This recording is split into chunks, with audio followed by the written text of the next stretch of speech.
do birth by sleep. Master Xehanort had decided to abandon his pupil Ventus on the Destiny Islands. The boy's heart was fractured, useless, but his heart was saved when a new heart found Ventus and helped him fill the void. Several years passed, and Ventus forgot what had happened.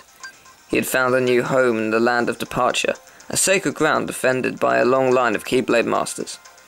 There, he met two other youths named Aqua and Terra, and together they trained with Master Arrakis to become Keyblade Masters. Both Aqua and Terra should have been named Keyblade Masters, but Master Xehanort intervened, convincing Arrakis to test his pupils with a Mark of Mastery examination. While Aqua passed the test, Terra did not, creating a rift between him and his friends. Shortly after came tidings of Unversed, strange creatures that thrived on negativity, and Master Xehanort had broken off all communication. Terra left to solve both mysteries. Ventus ran away to be with his friend. As for Aqua, Arrakis tasked her with keeping Terra under surveillance and bringing Ventus home as soon as possible. Thus their journeys began. During Terra's travels, Master Xehanort whittled away at the young man's ethics, convincing him that darkness and light were equally important, and that a balance must be kept. Elsewhere, Ventus met Mickey, another trainee, and found himself crossing Keyblades with a mysterious masked boy named Vanitas. The three friends were reunited in Radiant Garden, but too much had changed. Terra felt betrayed by Arrakis and Aqua, and retreated deeper into Xehanort's clutches. Ventus sided with Terra and ran off again, and Aqua was left to deal with a mixture of guilt, concern, and love. Guided by fate, perhaps, Terra arrived at Destiny Islands and met Riku.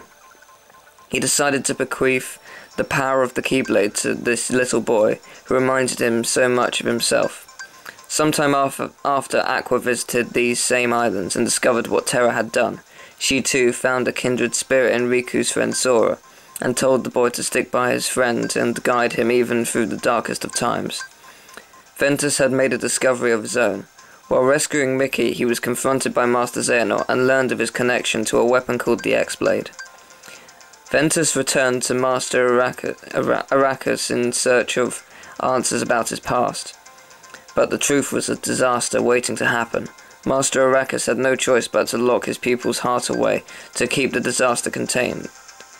Terra arrived just in the nick of time and battled his master to protect his friend, but this was exactly what Master Xehanort had hoped for.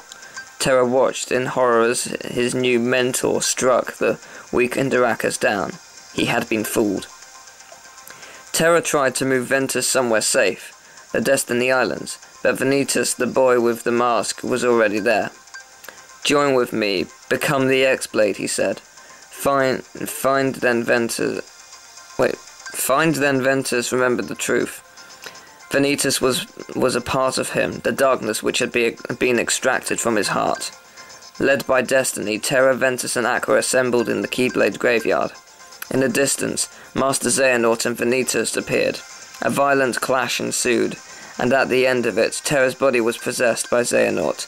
Meanwhile, Ventus had been forced into a clash with his counterpart Vanitas, chose the destruction of them both to prevent the X-Blade from being forged. In the aftermath, Mickey was able to rescue Aqua and Ventus, but Ventus would not wake and Terra was nowhere to be found. Aqua's journey was not over. Aqua recalled her master's teachings. After finding a safe place for Ventus to rest, she locked the land of departure, which would eventually come to be known as Castle Oblivion. Ventus's heart had been nearly snuffed out, so he retreated to the safety of Sora's heart, the same new heart that had saved him once before. Aqua was found and confronted Xehanort, who had possessed Terra's body. After a long fight, Aqua dove into the darkness and sacrificed herself to usher Terra back into the realm of light. Aqua wandered the realm of darkness for a decade before meeting a stranger there. The stranger told her about a certain boy who had become the savior of all worlds. When Aqua heard the boy's name, tears filled her eyes, and her face beamed with hope.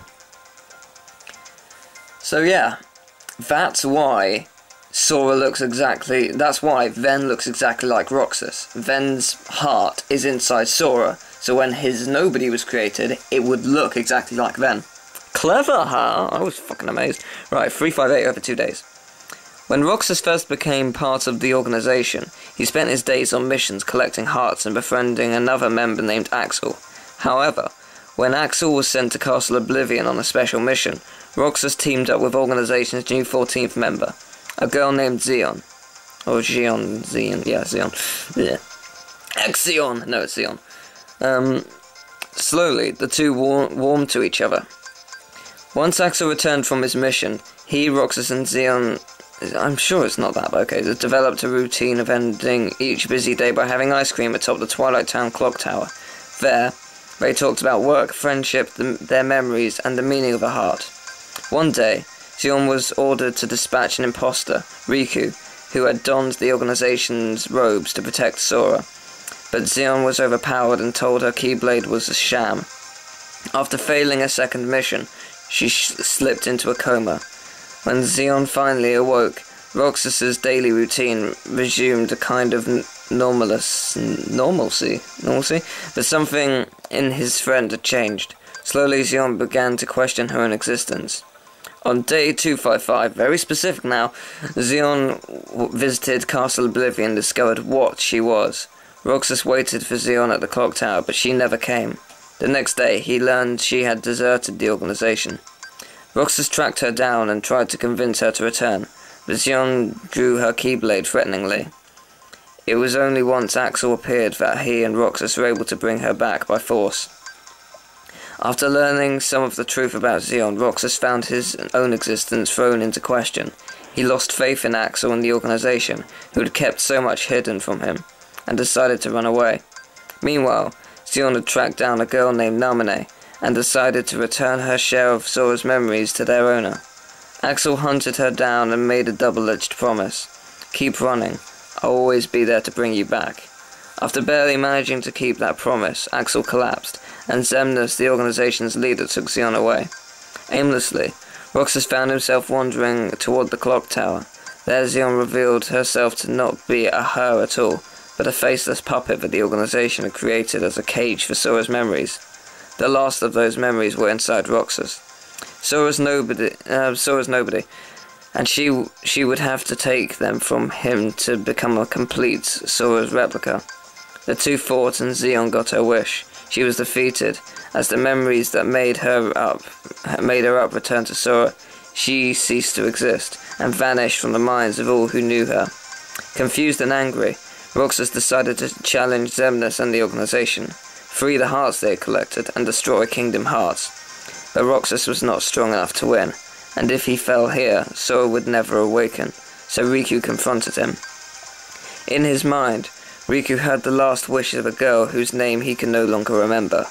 To stop Roxas, he nearly failed, and had to allow the darkness in his heart to take over, before he was able to subdue Roxas. A boy named Roxas woke in his room in Twilight Town after having another strange dream. Excited, he ran off to meet his friends at their usual spot. Only 7 days of summer vacation left. Yeah. Cool, huh? I've talked enough, I think, so I'm going to end it there. Yeah.